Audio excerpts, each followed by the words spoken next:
guddoo keessa ta'aniiti dhukkee irraa kaasaa jira TV'n kaarramarraa ichi keessa taa'eeti mootummaa isteetaatiin fanditaa mootummaa naannootiin fanditaa ummata Oromoo arrabsaa jechuudha dirree dhawaa keessa taa'e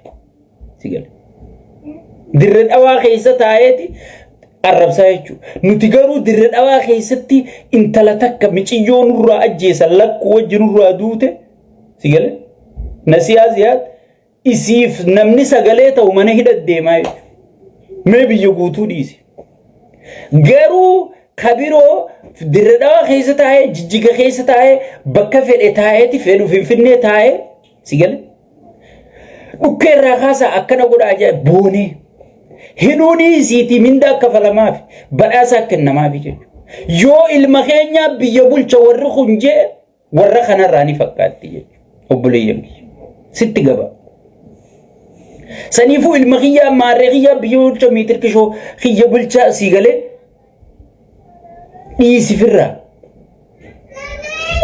kana firraa dhiisi kana gubii gadi wanni kanaa gartee faashina dur dabre dhayi jala saniifuu ummata keenyaaf sagalee ta'uun yeroon sa'amu ka hiishaawaa qabu kennachuun yeroon isaamu Oromoon tun ammaas gartee tokko cabee tokko yoo taa'e cabinsi tokkootis buruheeti itti yaadi sigale Harargeen ichirraa cabtu Shawaamiiti Harargeen ichirraa cabtu Wallagga miiti Harargeen ichirraa cabtu kutaa Oromiyaa guutuu miiti Boorannichi cabu Simiidha Baale cabu jiru kun Simiidha sigale deemtee calaqqee ati keessa teessu kana si dhufuu teessi jechuudha amma gubbaa gatoo qaceelee garta bishaan mataa dhangala'ee miila hanqatuu jedha saniifuu ummata keenya bira dhaabbadha ummata keenya gargaara ha gargaarsan qabne sagalee tana sheer godhaa waliin nu gaya ummanni keenya hadaan garraa arra gargaarsa keessan barbaada dubbii isinirraan barbaadu maarreen bulla miitirkishoon bulla waan jaamu isinirraan barbaadu diyaaspooraan faayidaa irratti hundaa'ee haasawu nuti garuu dhugaa ummata irratti hundooyinee haasoy nuti dafqaan bulaa dhala faarsee bulaa miti kitaabul jismi keessa jechoonni hundinuu abbaa qabaa jechuudha kaniin faarsee bulaa kenneefis kaniin dafqaa bulaa kenneefis addaan gartee laa warra kiyyaa kana fa'a jechuudha saniifuu awwannin isin kadhadhu wannin isin hinju warri asii wal diigu jirtan warri asii sagalee walirratti ta'u jirtan rabbii Muhammaditti amanaa rabbii keessan sodaadhaa ummata keessan kachiibu qa'u jiru sallaala warri asii gosa jala mataa qabattanii gartee maqaa gosaatiin ummata irraa waa guurtanii biyyatti investimentii godhuu barbaaddan laal anamma waan akkanaa gaddeebi'ee saaxiluun narraa fakkaattu malee tokkottiin isin beeka irra guddaan namaa chipsii lama nyaata arraarra isiniin hin jedhu guyyaan wajji bo'aa olee galgala piippii gabaasa galcha guyyaan wajji bo'aa olee galgala akka gartee Oromoon akkamittiin diiguu qaba namni mataa walii qabatee namni gartee rakkina kana gargaarsarra walii galee hay namni gartee Arsii fi Harargee wal arrabsuu dhaabanii Wallaggaa fi Walloo wal arrabsuu dhaabanii Oromoon wal arrabsuu dhaabdee mee malli maali jettee Oromoo wal mari'achuu eegalte akkamiin godhaa jeeti gartee ordara warra sheeyxaanticharraa fudhachuu sheeyxaanticha arkuu hin danda'u sigale warra sheeyxaanticha ergaturraa fudhataa bulaa jechuudha obboleeyyan kiyya sigale cufti tokkotti namni chipsii lama nyaata jechuudha saniifuu ummata keenya cinaa dhaabbadha itti aansuudhaan Oromoon yeroon ati humnooytu amma ansiifine Itoophiyaan tun akka biyya Awurooppaati biyya Awurooppaa keessa Faransaay jira Jarmanii jira Ingilizii jira Maalii jira narraa lakkaayiga Itoophiyaan akkasimma Itoophiyaa keessa Oromiyaa jira Amaaraa jira Tigree jira Walaayitaa jira Soomaaliyaa jira Affaarii jira Awurooppaadha Itoophiyaan amma bakka tanatti humna qabu qofaa jiraata Awurooppaa keessa Faransi qophaa humna jabeeffatti garuu Awurooppaadha Jarman kophaa humna jabeeffatti garuu Awurooppaadha Itoophiyaan akkasi Oromoon humna sii jabeeffachuu qabdi. Woboo isii dhageeffattee gargaarrachuu qabdi. Namni waraana hin qabne, namni humna hin qabne si galee numa booha. Arra osoo humna qabaatte, arra osoo waraana qabaatte, arra osoo gartee hoogganaa si yaadu akka dammaqaa mokonnon gartee amaarri bakka jirutti hidhatu qaba ji'ee akkasitti onnatee ummata isaatii dubbatu hoogganaa akkasii osoo qabaatte si galee arra rakkattuu jechuudha. Arran boochuu jechuudha. Arra haati teenya gartee daangarraa buqqaatee hin cinqamtuu jechuudha. Si galee. Kana dhabaan nu godhe, kana dhabaan nu godhe maali? Jaarmaya dhaba. Hayyoota keenyarra bobba'u. Marroo dirribaa xiqqeessu. Si galee. Marroo maal fida? Amata meeqa lole? Maarree meeqa lole? Miitirkishoo meeqa lole? Maal fida jennee gartee nama lubbuu nuu kenne. Si galee. Arrabatti kennu. Kana kanuti xiqqeesse. Si galee. Hayyoota keenya jabeeffachuu. Jaawar Muhammad gartee gargaar wanta godhe kabajuu dhiifnee miilaan irra deemu. Arra namni akka dhugaan siiman jala mure. Namni akka Oromoo hayyoota qabu hin jiru. Namni akka Oromoo qawwallee harkaa qabu hin jiru. Namni akka Oromoo humnallee qabu hin jiru. Si galee. Garuu akka Oromootis wal dhaga'uutti hin jirre hin jiru jechuudha. Si galee. Hay. Maalumaan nubbee buleessu. Maaltu nubbee? Wanni ummata birootii hin arkamin tanu arkamte maali?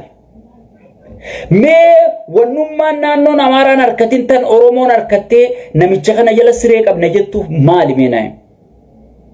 Naannoon Amaaraa bar yoo hooggansaa isaanii tokkoffarra jira. Yoo hidhannoo isaanii tokkoffarra jira. Yoo hooggansa keessaa nama hedduu qabaachuu isaanii tokkoffarra jira. Yoo diinagdee qabaachuu isaanii tokkoffarra jira. Si galee. Osoon akkanaati bar sirritti ciniinnatanii lolachaa jiranii bar. Mee ati maal harkatteeti kan gartee sheeyxaana jalattiin sheeyxaanni dhiiga namaa dhuguu? Si galee. Sheeyxaanni dhiiga namaa dhuguu jettee sheeyxaana jalattiin kursii qaba kanati jettu mee maal harkatteeti? Mee faayidaan ati Amaararraa harkatte maali? Faayidaan ati Tigrarra mootummaa kanarraa harkatte maali meenaa? Si galee. Du'uu baqachuu abbaan gadaara shanamu artistiin Hacaaluun faan du'uu hayyoonni baqachuu hayyoonni hidhamuu takka taa'ee danda'a hayyoonni gurguddaan kun sirraa hidhamanii afaan keessa lugaamanii si galee duubaan muka si dhiibu kana malee maal harkatte mee mootummaa kanarra naayime si galee mee naayime hin jiru jechuudha bar arra millikfaa nuti seenaa dhageenye bar seena dhageenye bar waan abiyyi Oromoo godhu jiru ijaan harku jirra bar warra bar gaafa mililik jiru sanfaatu warra gaafa Haile Sillaasee lubbuun jiruutu akka Mararaa Guddinaa kun warra gaafa Mangistuu Hayilamaariyaam lubbuun jiruutu namni takka Oromoon akka qaallicha kanaatti namni Oromoo ajjeese namni Oromoo xiqqeesse namni Oromoo buqqise hin jiru jeesitti himu jira bar. Maaliif jarri kun akkuma naafi ati gocha abiyyi ijaan harkaa jirrutti gocha mililikillee arkuu turanii jechuudha. Gocha Haile Sillaaseellee arkuu turanii jechuudha. Gocha Daargullee arkuu turanii jechuudha. Sanii wal madaalchisanii fidaniiti xiinxalaa miti beek waan harkanirraa si himu jiranii beek. Waan harkanirraa si himu jiran. Naafi ati bar nafxanyaan akkana nu godhee nafta xiinxalaa fi waan abbootiin keenya nu himanirraa haasa'u jirra. Isaan bar waan himinarraa haasa'utti jiran harkarraa haasa'u jiranii. Haile Mililikirraa eegalii haga mootummaa wayyaanetti yoo walirra deebifne waggaa 8 kana keessa nama qaallichi kun dhiiga dhugee fi kan Mililik dhiiga dhugee yoo wal bira qabne walitti maluu jechuu jiranii bar. Ardii samii jechuu jiranii bar. Si galee. Ardii samii jechuu jiranii bar. Yoo kanan amanne yoo harkaan amanne maal amantare mee maaluma harkannee tiree kan nuti gan namicha kana jala kursii qabna jenna so saniifuu amma dubbiin wal gahuuf deemti jechuudha obboleeyyan kiyya تكري في فنو في شعبي اللين هركو الكيسة خايتني أما لولا خنا لولا ما إنجي فنو دي ما جرتو خنا خايسة جرو تكري جيجاجر منجرينو اللين دينغد تبتيجو نوتيس غرتي دوماتي في قبائنسا غرتي موتومان فدرالانو قباو جرو متا تكراي لمدي في توف قباو جرو تينيلا لجتي دبتي جرتي ati asumatai amarikana marro no dufujira mitirkisho no dufujira adiro maltu no dufa me maltu no dufa naim yo dua aradu tinjiru yo bukati arabuko tinjiru yo salpina arra salpachu tinjiru me mal arkati oromo me salpina gafo yanen salpatin kan arra furmanin no dufe naim me sigel yo garte master plan ida rira bali gutun ingurguramne bishoftun ingurguramne oromiyam gutun ingurguraman jirtu me master plan isantu sirra dabbate me duati gafo yane sirra dabbate me hida gafo yane sirra dabbate sigale mo diaspora nasibiya diaspora duran biya dake zina godun dandenya biya alarra deme zina godun jijiramni khana sigal me jijiramni khana jijiramni atipi birar katte khana sigal sanifu man khenya lal ifko peysuran sinje Ethiopia na kabropati sinje sigal akabropati namu danga fi sararate qaba dangan sarbama jiru kha oromo qof dangan amara dibaman jiru ka tigray dibaman jiru ka walaita dibaman jiru ka somale dibaman jiru ififu khenya qofa ka dibaman jiru sababu dati kaysu ni dandaya makan abban shaytan tichaje san ilmi hujitti khujira yechu oromo gandan dige gosan dige nanon dige dursa malgon shane jeeti ummata arsiti fi ummata wallaga walinna qudaf hoganota nanno arsirra du fi khana wallaga gaterge jechu kudo shanetu atimali hararge benu atimali wallaga benu atimali wallo benu atimali guji benu atimali arsi khottu janiti namicha tokko khaysa fudani qaama sala hunda ciccirani jechu mal gore cirratti arsi fi wallagi akka daban melala dubitan duuti gafas guruba hogganan arsi su wallagi khaysa duye qaamne sala ra ciccirame sun kharrayune hafe shawani hafe abbotin gada isan duratti rashanamne hacalu hundeeysa magala gudditti finfinne khaysatti hirruqtamne ajjefamne daadii galaan hin duune sigale duuti gaafasan arsi qofaatu du'a arsi qofa shaneen barbaaddii jaan sigale meelalame tokkummaa keenya itti aansuudhaan waysan qofa dhaabe lafa seena qabeetti fuudheeti boorana bahaatiin jaarajee gujii fi booranaa fi baale walitti arsii walitti diina godhee jechuudha tokkummaa keenya caccabsu jira beer sigale tokkummaa keenya caccabsu jira asiin dhufeeti shawaadhaan mootummaan teeysanii eeggadhaa jedhe jimma gad dhufeeti an ilma keeysanii bashaashatti hin daladde tokkummaa keenya daaku jira beekan idduu tanatti ilu dhiiseeti ilu irratti nama bobbaasaa jechuudha wallo gigaa fi gaafattu wallo kun hokkana isiniin jetti jee amaaratti qaceelchaa jechuudha sigale tokkummaa oromoo kana diigee fitee jechuudha hararge gaddeebi hararge lixaa fi bahatti dacabsaniiti achi booda maal godhe gosa seenee jechuudha barkun ala ilmaala 12 kun bar noolee fi ala beeki ilmaan obboleeyyan afran qalloo beekan kana ganaa firraa walee gaa jechuudha alumaa fi noolee fi anniyyaa fi obboleeyyan bar wal fuune walirraa horre wajjin duune sigale kan abbootiin keenya gartee waliin ciniinnatanii waliin dhiiga tokko tahanii waliin naqamanii gartee diina waliin gatii kafalaa turan kana sigale hay bar anniyya alam feetu ala anniyyan feetu miitirkishu kana hunda projektii pirezidaantii naannoo Oromiyaa qophee waajjira mootummaa naannoo Oromiyaa irraa qopheeffamee gaddiriirfame angaafasiin gabbee dubbadde jechuudha. Projektiin gosummaa ta'amma kaatitun Harargee diiguudha. Harargee akkasi gandaan balbalaan diigee jechuudha. Erga tokkummaa Oromoo kana diigee sabboonummaan gartee saba kana xiqqeessitiyee sabboonummaarra bobbaasu eegalee akkam godhe seenaan Oromoo seenaa qeenxeeti calii calanqoo asoosama aanoleen asoosama wanni amaaree nama godhe hin jirtu jeeti boodarra maal godhe Minilik du'aa kaaseeti haasa'ee haasoysiisee jechuudha. Yaa obboleeyyan kiyya mee wohuma isinirra raawwatame kana guyyuu isinumattiin himaa mee jala deemaa laalaan. Kana hunda wanniin si haasa'uuf akka ati teessee hidhiif nyaattuumi akka ati qophooytee tokkummaa kee ka duraanii sanitti deebitu gosummaa wal qooduu dhiiftee naannoo wal qooduu dhiiftee yoo wallaggaa du'e cinaassan hokkolee yoo walloo du'e muyyaaleen hokkolee akka dursanitti akka deebitu ufiin si haasa'u jira.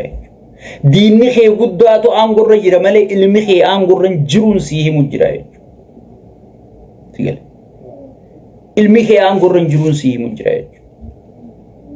Nuti yoo shawaan kee aangoo dhugaa san harkate Harargee harkate Arsii harkate meemma namni ka shawaa buqqa'u jiru ni jira. Namni ka shawaa boo'u jiru ni jira. Namni ka shawaa master plan irra fidanii biyya guutuu jala wanta godhu jiran ni jira. Sigale koriidarii jaanii dura shawarratti hiikmee kana eegale ilmaan shawaatiin obboleeyyan kee dhiiga kee sigale isaanii mee naa himime mee maal harkatti mootummaa shawaatu maarra qabate baala gizeen isaanii maarree miitirkishoo jaan sigale mee maal harkate ummanni keenya arrallee zabanyaadha. Amma waan maraattuu takka faata miilaan beekamte takka faadha way harkate jettee naa himta sigale.